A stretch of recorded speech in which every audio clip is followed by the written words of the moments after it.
Nessa oportunidade eu quero saudar toda a igreja com a paz do Senhor. Queremos agradecer a Deus a oportunidade de estarmos reunidos na casa do Senhor para juntos louvarmos e bendizermos o seu nome. Nesse tempo novo, eu digo que teremos um velho mundo novo quando tudo isso passar, né? As estruturas, elas estão se rompendo diante de nós e muitas coisas estão se movendo sem que possamos fazer a menor barreira quanto a tudo que está acontecendo. E deixando experiências boas e experiências de certeza, né? Quero nessa oportunidade agradecer a Deus por todos aqueles que, fazendo uso dessa tecnologia, estão em suas casas junto conosco, louvando, bendizendo, tirando um tempo para servir ao Senhor. Quero me solidarizar com aqueles que estão enlutados por todos os cantos, não só desse país, mas deste mundo. Muitos corações estão partidos, abalados, entristecidos. Outros estão infectados diante da incerteza do amanhã.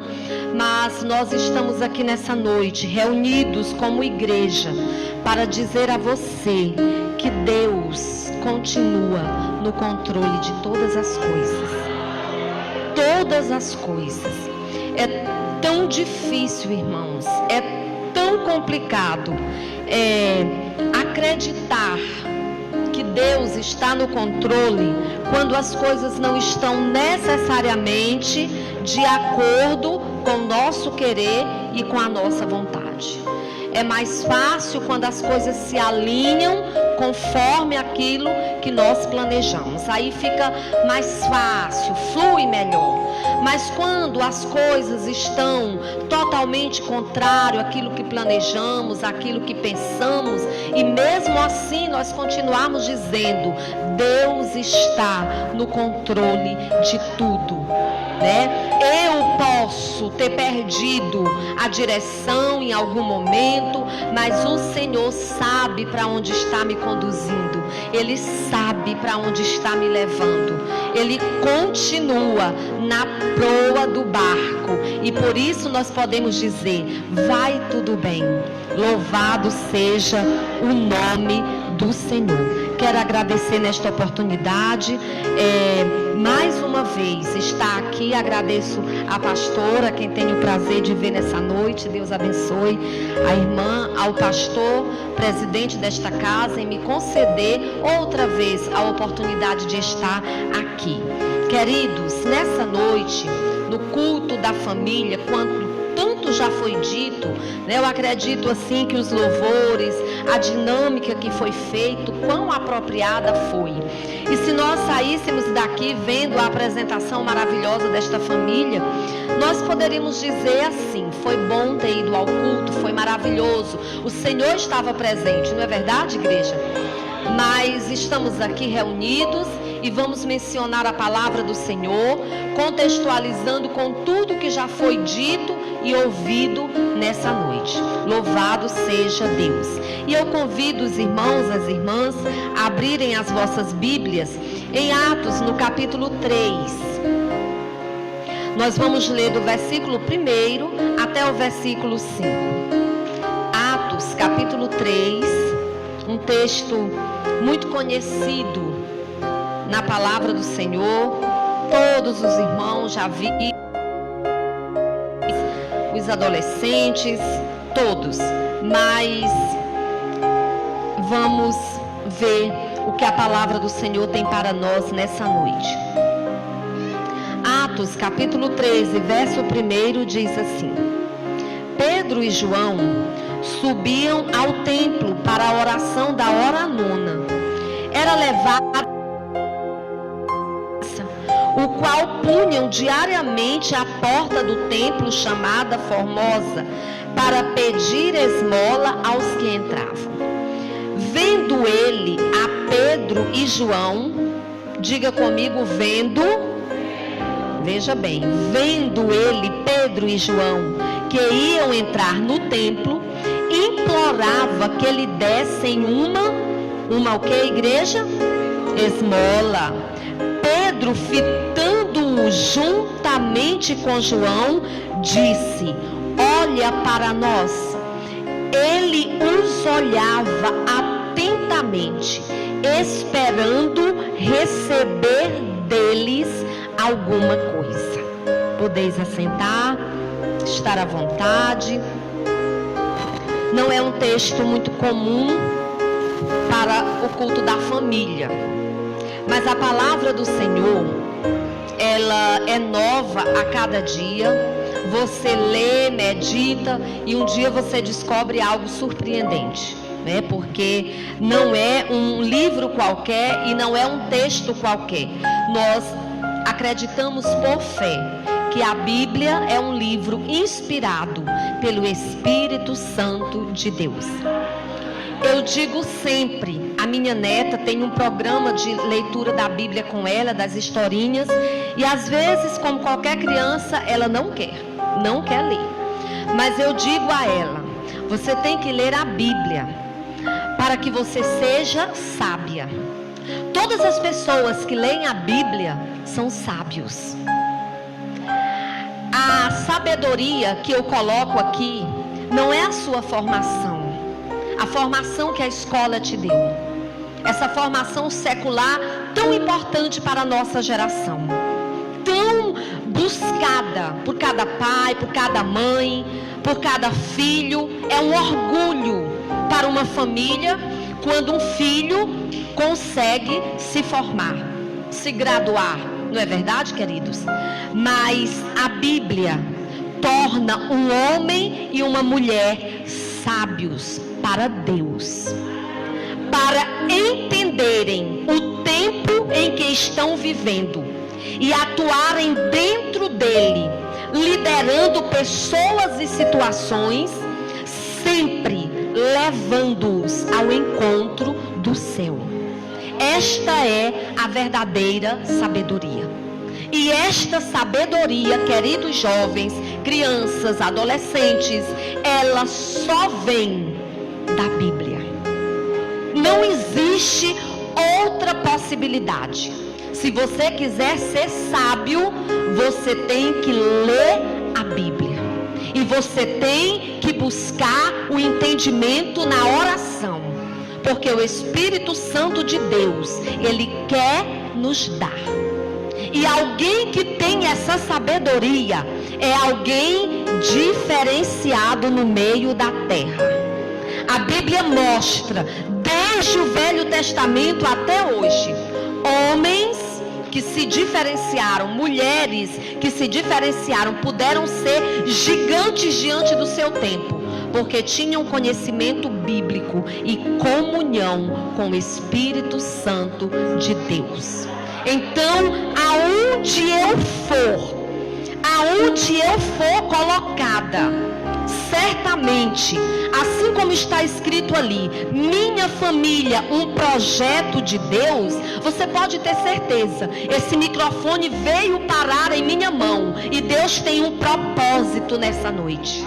Deus tem um projeto nessa noite, edificar a minha, a sua vida e de todos aqueles que estão nos ouvindo. Deus nos deu, queridos, 5 sentidos. São através deles que nós entendemos o mundo, que nós interagimos com o mundo. Esses sentidos nos dão a certeza de que nós estamos vivos e atuantes. Quando eles se vão, se um deles se for, nós teremos grandes dificuldades. Mas eu particularmente tenho grande apreço pela visão. O escuro me apavora. E eu fico pensando como uma pessoa que nasce cego, como é difícil a sua vida. Mas pior do que isso ainda, é uma pessoa que vê durante tantos anos e de repente ele vê a sua visão indo embora. Eu acho isso tão angustiante, porque é um sentido mais controlador nós temos. Se nós estamos vendo, nós temos equilíbrio para ir, para voltar, para andar, para decidir, para recuar. Não é verdade, queridos? Mas sem a visão, isso se torna muito, muito difícil. E aqui, a nossa questão nessa noite, com esse texto, e com as famílias aqui reunidas, é porque uma pergunta nós precisamos responder nessa noite: para quem estamos olhando? Isso faz toda a diferença para a nossa caminhada. Para quem estamos olhando? Os nossos olhos, eles alimentam a nossa alma.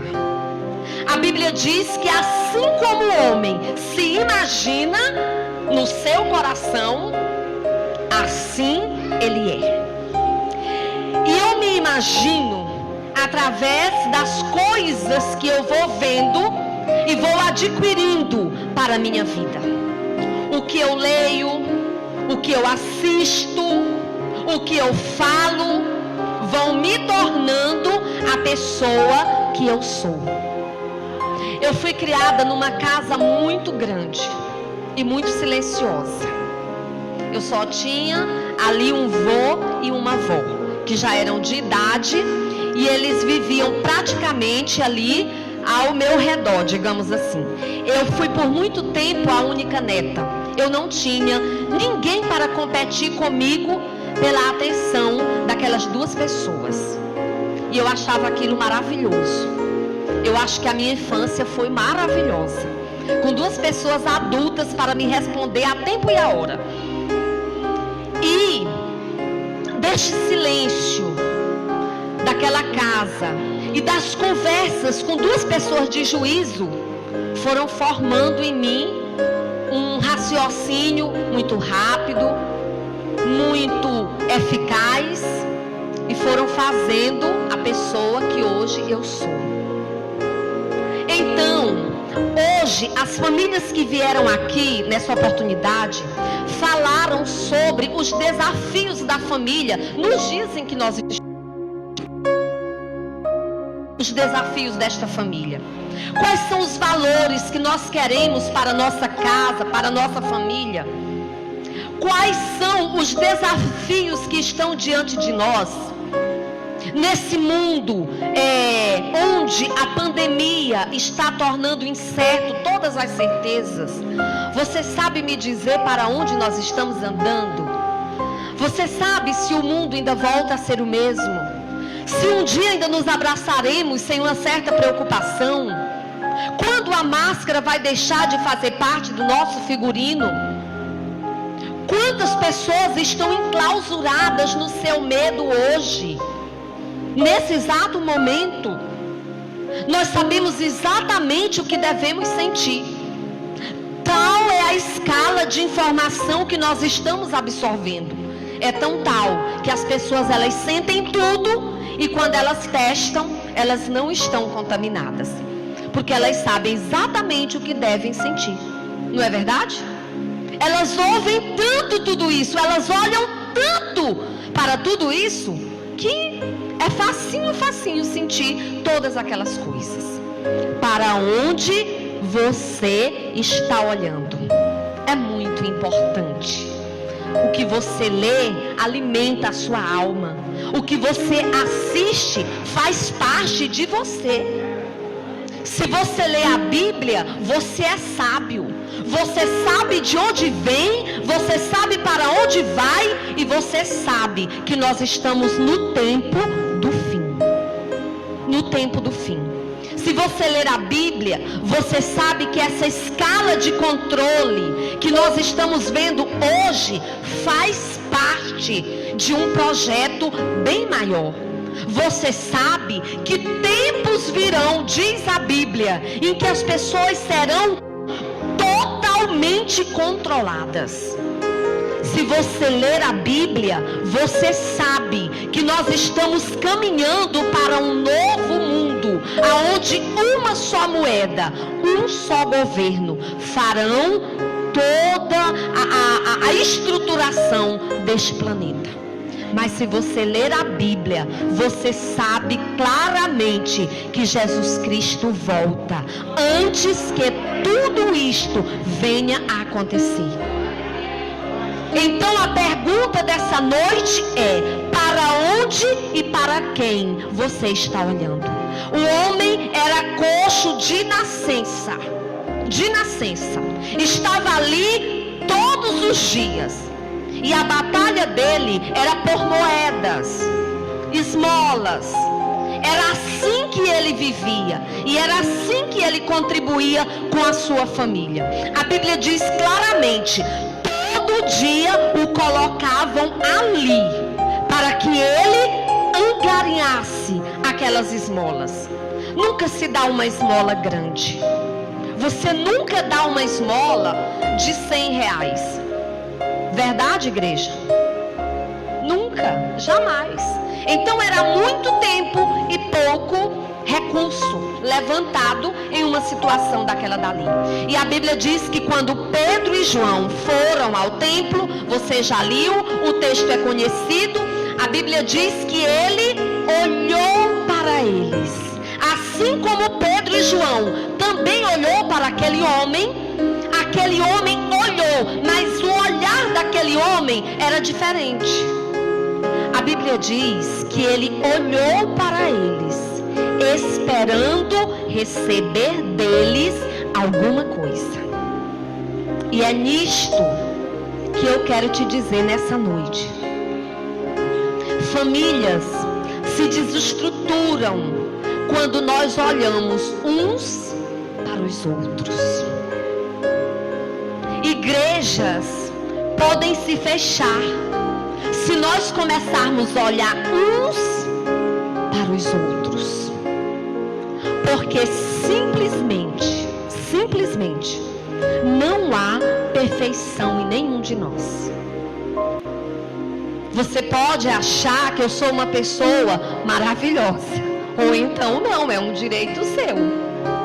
Mas só quem sabe o quanto é difícil viver comigo é o Senhor, meu marido. Está ali sentado. Estamos com 28 anos juntos.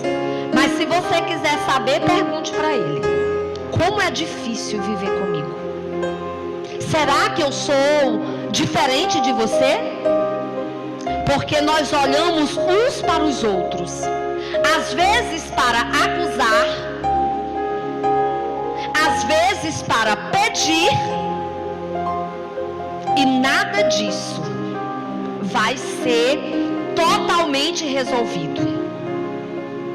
O homem olhou para Pedro e João, esperando receber deles alguma coisa.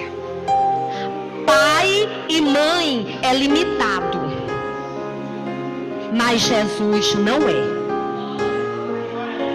Filho é limitado.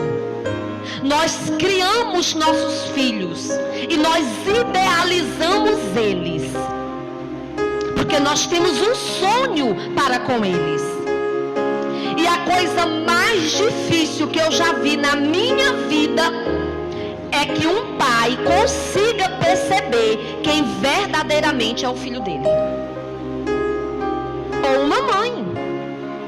Queridos, eu lido com escola há 17 anos. Às vezes a deficiência está gritando nos olhos, e você chama a família, pastora, e eles não aceitam a sua palavra. Não é verdade. Não é verdade. Sabe por quê? Porque levantou-se um ideal. Meu filho não pode ter defeito, gente. Como assim que meu filho vai ter um problema? E o maior preconceito, eu digo sempre, está dentro da própria casa. Não são as pessoas lá de fora que vão, fulano, não, é a própria família. Não é. Não é verdade. Isso não é assim. Então, é muito difícil. Nós nos casamos com um ideal. Nós não nos casamos com uma pessoa de carne e osso. Não, a pessoa de carne e osso é a que você leva para casa. Que tal, Zé da Silva? A Estézona. E a Esté, ela também deveria estar aqui. Então nós idealizamos, né? Quando eu vejo o vocal cantando, as meninas tão lindas, os rapazes tão bonitos, espero que sejam trabalhadores. Porque mais do que uma cara bonita, meu filho tenha um progresso. Isso é que no fim conta. E eu fico pensando, o tempo bom, o tempo maravilhoso, esse que vocês estão vivendo. Tão lindos, tão perfeitos, tão belos, tantos sonhos, tantos ideais, né? E a gente namora e o cara é perfeito, tem dinheiro para levar a gente no sorvete, no açaí, dá presente no dia do namorado, no dia da namorada, né? A menina fala baixo.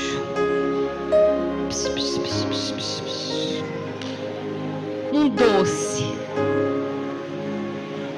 Mas aí você se casa porque a Bíblia manda, né? A Bíblia manda que nós nos casemos, que tenhamos filhos. E aí você leva, sim, agora sim, você tem uma pessoa de carne e osso ali do seu lado. Diga comigo, misericórdia. Misericórdia. Aí é a hora de você não fazer como coxo. Não faça como coxo. Não olhe para esta pessoa esperando receber dela alguma coisa, porque é fatal, é queda certa. Aí que você foi feliz, que você namorou, que você idealizou, quando você casar, largue de olhar para ele, largue de olhar para ela. É hora de olhar para Jesus. É hora de olhar para Jesus. Se você olhar para Jesus, você vai conseguir transpor todos os desafios. Porque me diga qualquer coisa, menos que casamento é fácil. Porque não é. Não é. Me diga que criar filhos é fácil, que eu lhe digo, não é verdade. Eu criei 3 e estou criando uma neta. Não é fácil. Mas quando você olha para Jesus, você não fica decepcionado. Quando você olha para Jesus, Ele muda o que você não pode mudar. Ele faz o que você não pode fazer. Casamentos estão se acabando e as pessoas dizem, não, é porque a gente não deu certo. Sabe, a gente não é igual. Não existem 2 pessoas iguais. Não existe. Nem a nossa digital é igual. Pode ser gêmeos, univitelinos, as digitais não são iguais. Deus não nos uniu baseados na igualdade. Deus nos uniu confiando no que Ele é, no que Ele faz, no que Ele pode, no que Ele tem para nos oferecer. Se eu olhar para o meu esposo, é decepção, é tristeza, é contenda. Se ele olhar para mim, dá mais que isso. Mas se nós dobrar os joelhos, nos apequenando diante de Deus e olharmos para Ele, pedirmos para Ele, Ele tem vitória para nos dar. Ele tem vitória para nos dar. As pessoas não são iguais. Elas não são. Eu poderia falar aqui com você a noite toda. E sabe o que é que eu acho mais maravilhoso? É que o irmão Carlos está aí só para me ouvir. ele fica ouvindo o tempo todo. Não é maravilhoso uma coisa dessa? Se nós fosse igual, pelo amor de Deus, quem era que ia falar? Quem era que ia ouvir? Os casamentos de sucesso, digamos assim, se é que isso existe, não são baseados em igualdade.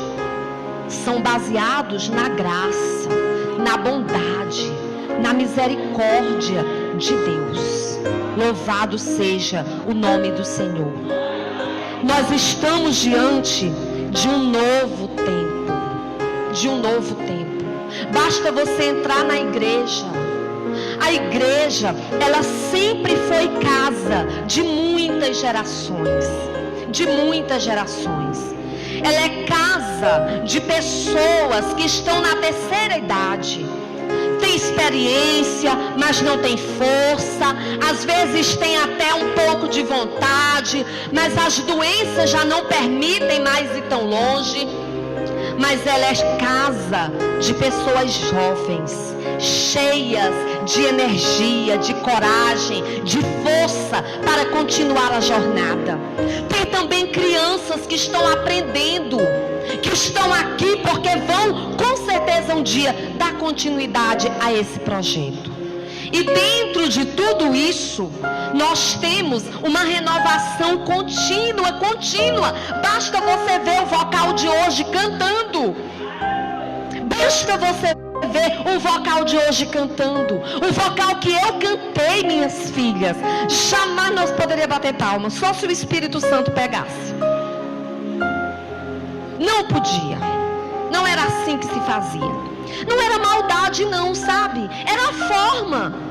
Era bom, nós gostávamos também, fomos felizes, sabia? Mas não era assim. E a questão é, não importa a idade que você tenha, o tempo que nós estamos vivendo, devemos olhar para Jesus, o autor e o consumador da nossa fé. Se nós estamos batendo palma, tem que ser para Ele.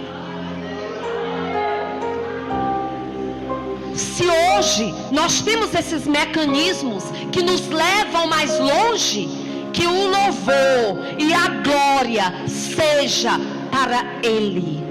No entanto, o que foi dito aqui nessa noite é uma realidade. Nós temos uma possibilidade fabulosa de comunicação, mas isso pode se virar contra nós se nós não tiver olhando para Jesus. Por quê, queridos? Eu sempre digo, houve um tempo em que em uma casa tinha televisão em todos os cômodos. Era chique. Tinha televisão nos quartos, na sala. Para que é uma televisão hoje? Alguém sabe me dizer? Quem comprou, entulhou a casa de televisão, tá lá com aquelas telas velhas paradas. Porque ninguém vai mais para aquilo. Mas nós temos algo na palma da nossa mão que nos leva a qualquer lugar. Mas dentre tudo isso, nós temos que avaliar: estamos subindo ou estamos descendo? Não é verdade, queridos? Quem eu estou seguindo? Quem eu estou seguindo? Porque eu posso me inspirar, eu posso acompanhar, mas o meu olhar de fé deve estar voltado unicamente para Jesus. As formas de se comunicar, elas vão mudando, elas vão variando. Palavras novas são incorporadas ao nosso vocabulário. Até dia 17 de março, nós tínhamos uma igreja e uma escola. Funcionava exatamente como anos e anos e anos atrás. Mas a partir do dia 17 de março, a escola e a igreja teve que reinventar-se para poder acompanhar a situação de demanda que caiu sobre nós por conta da pandemia. Nossa escola hoje, ela não tem paredes. Nossa escola hoje está espalhada em todos os quadrantes dessa cidade e até fora desse estado. Nós estamos atendendo alunos fora do nosso estado, porque a escola, ela não é mais física, ela agora é virtual.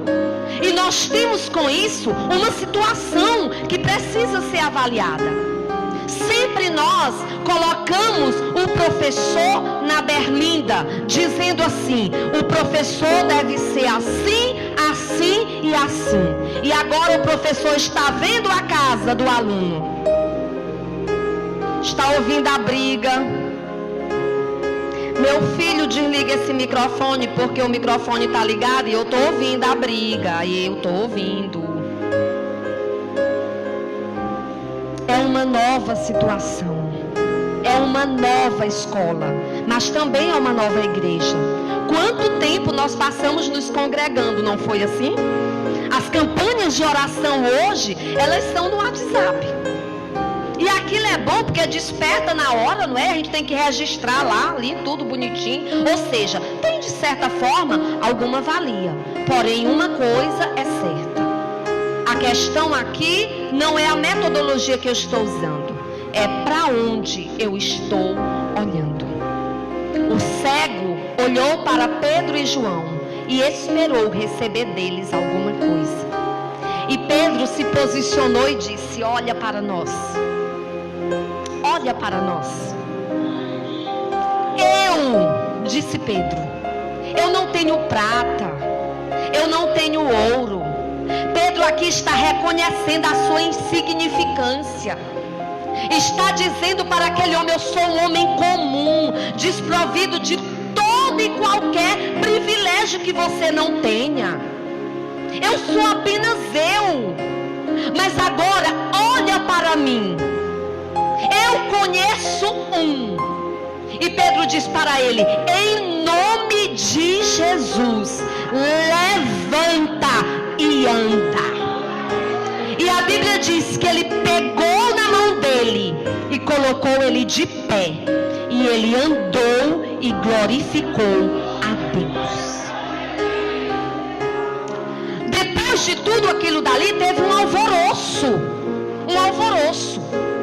O templo ficou inteiro alvoroçado, porque de repente o mendigo da Porta Formosa está andando, pulando e glorificando a Deus. E as pessoas vão se juntando, vão se aglomerando, e alguém pergunta: o que aconteceu? Até acharem Pedro e João. E nesse momento, Pedro e João questionam outra vez: ei, por que vocês estão olhando para nós? Como se o milagre fosse feito por nós? Negativo. Pedro está dizendo: nós somos pó e cinza igual vocês, mas o justo, a quem vocês mataram, a quem vocês crucificaram, este que ressuscitou ao terceiro dia, é dele o poder, é a ele a honra, é dele a glória. Ele fez isto. Ele fez isto. Tudo que Deus faz na minha vida, queridos e queridas, deve ser para o louvor do nome dele. Não estamos gravando um culto para saber quantos likes nós vamos receber. Não, isso não importa. Não estamos postando alguma coisa para saber quantos seguidores. Não, isso é o de menos. O que importa é que nós estamos dizendo: para onde você está olhando? Para o seu esposo? Para a sua esposa? Esperando receber dele alguma coisa? Para o seu pai, para a sua mãe? Não faça isso. Olhe para Jesus. Olhe para Jesus. Ele tem libertação. Ele tem salvação.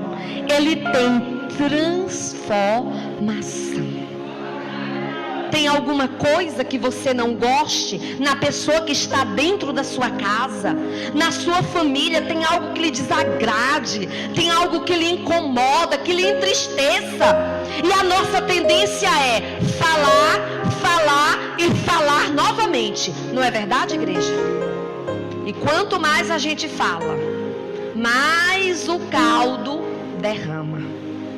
Mas quando a gente olha para Jesus, dobra o joelho e diz assim: Jesus, eu já falei bastante, mas agora eu vou falar contigo.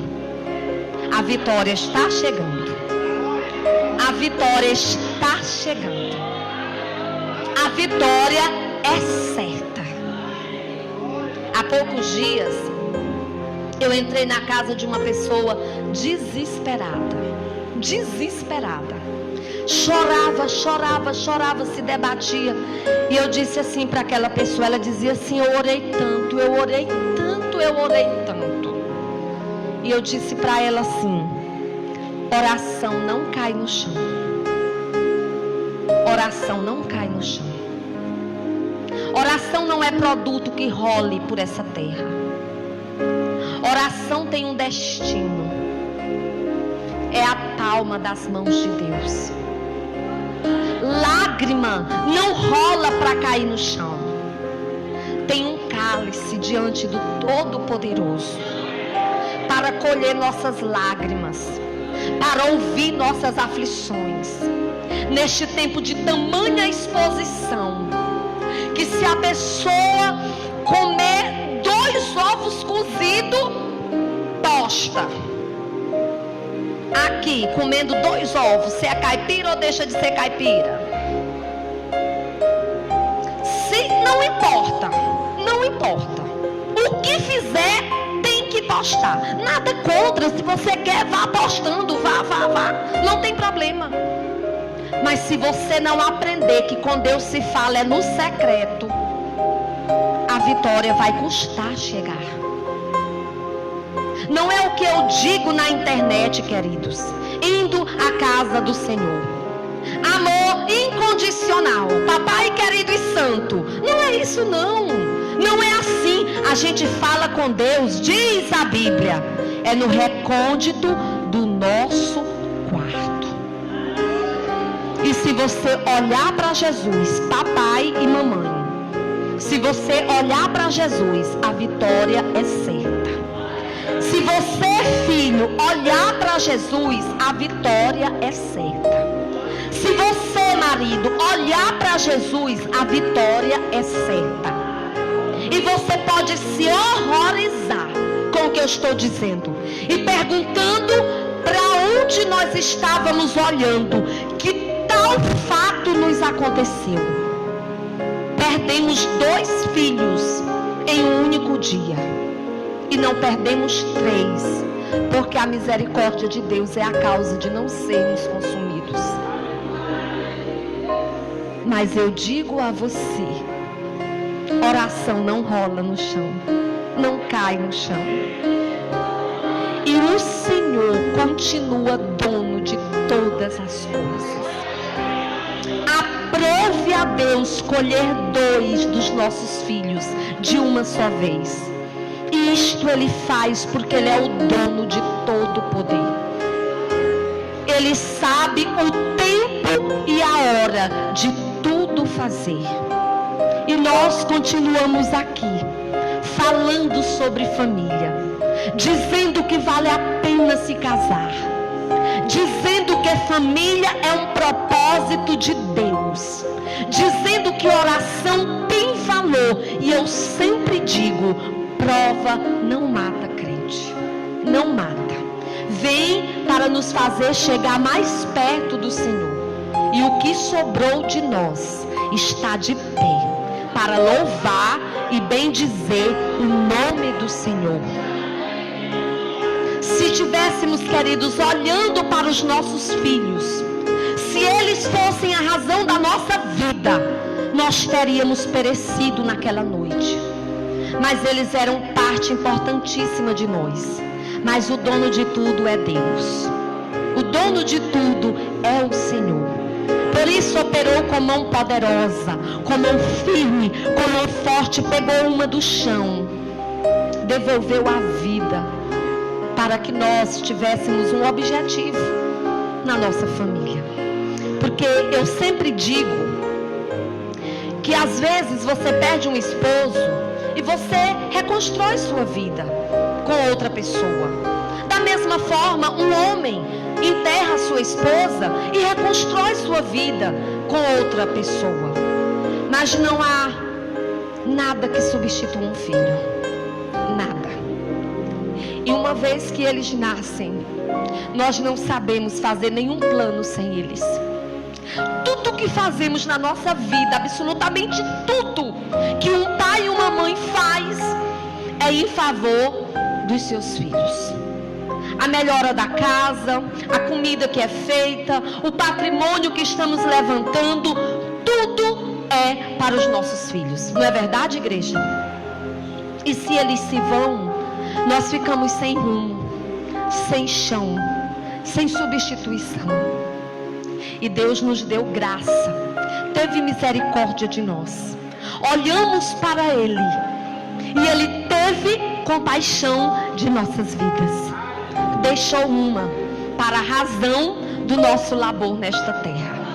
E por isso eu digo a você, assim como aquele homem saltou e andou com alegria, com contentamento na presença do Senhor, nessa noite, pare de olhar para quem está do seu lado. Seu marido não é perfeito, sua esposa não é perfeita, sua liderança não é perfeita, mas em Jesus há perfeição.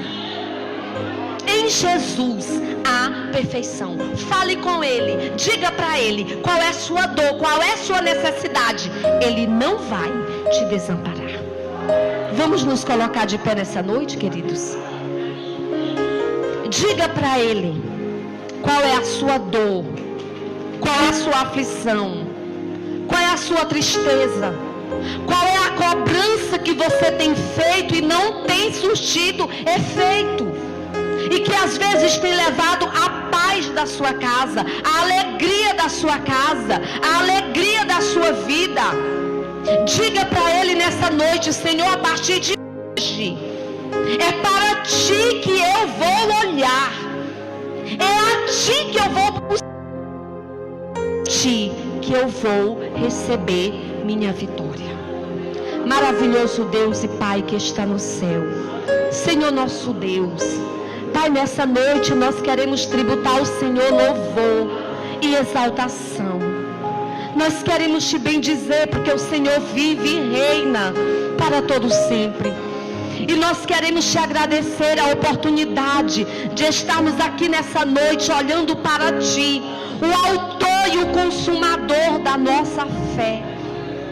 Senhor, temos olhado para muitas situações, temos às vezes cedido à murmuração, à reclamação, à tristeza, à contenda. São coisas que muitas vezes, Pai, tem tomado conta da nossa casa.